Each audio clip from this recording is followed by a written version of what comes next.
আজকে আমি আপনাদেরকে চিজ ম্যাগি বানিয়ে দেখাবো আর এটা 5 মিনিটের মধ্যেই রেডি হয়ে যায়। তো দেখুন কিভাবে বানাই। প্রথমে আমি প্যাকেট থেকে ম্যাগিগুলো বের করে নিয়েছি আর এই মশলাটাই আমি ইউজ করব এই ম্যাগিটা বানাতে।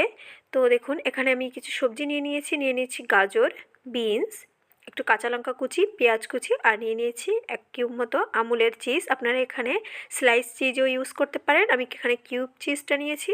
তারপরে একটা প্যানে দেখুন এখানে আমি দিয়ে দিচ্ছি অয়েলটা একটু গরম করে নেব। গরম হয়ে গেলেই আমি এর মধ্যে দিয়ে দিচ্ছি গাজর কুচিটা আর দিয়ে দিলাম একটু বিনস কুচি, দিয়ে একটু নাড়িয়ে চাড়িয়ে 2 মিনিট মতো ভেজে নিতে হবে।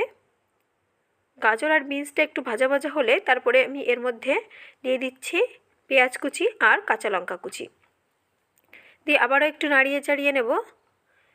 তারপরে এর মধ্যে দিয়ে দিচ্ছি স্বাদ অনুসারে লবণটা দিয়ে ভালো করে নাড়িয়ে চাড়িয়ে সবজিটা যতক্ষণ না সিদ্ধ হয় ততক্ষণ আমি ভেজে নিচ্ছি। তারপরে দেখুন যে চিজটা ছিল ওই চিজটা আমি একটা গ্রেটারের সাহায্যে এইভাবে গ্রেট করে নিচ্ছি যাতে ভালোভাবে চিজটা মেল্ট হয়ে যায়। আপনারা যদি পেপার চিজ ইউজ করেন তো এইভাবে গ্রেট করার প্রয়োজন নেই। দেখুন সবজিটা আমার ভাজা হয়ে গেছে। এবারে আমি এর মধ্যে পরিমাণ মতো জল দিয়ে দিচ্ছি, যতটা জল লাগবে, মানে আমার ম্যাগিটা সিদ্ধ হতে যতটা জল লাগবে সেই পরিমাণ মতো আপনিও যে পরিমাণ ম্যাগি নেবেন সেই পরিমাণ মতোই জল ইউজ করবেন। তো দেখুন আমি এখানে 4 প্যাকেট নিয়েছি, তো সেই অনুসারেই জলটা ইউজ করলাম। এবারে জলটা দিয়ে ম্যাগিটা দেখুন এইভাবে একটু হাতা দিয়ে একটু নাড়িয়ে নিতে হবে। তো দেখুন 2-3 মিনিটেই ম্যাগিটা অনেকটাই সিদ্ধ হয়ে গেছে।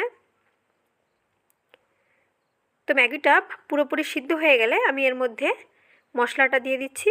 ম্যাগির মধ্যে যে মশলাটা ছিল মশলাটা দিয়ে দিলাম, দিয়ে আবারও একটু নাড়িয়ে চাড়িয়ে মশলাটা মিক্স করে নেব।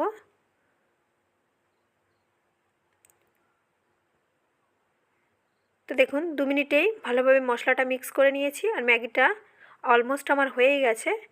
এবারে উপর থেকে আমি যে গ্রেট করে রেখেছিলাম চিজটা উপর থেকে দিয়ে দেব।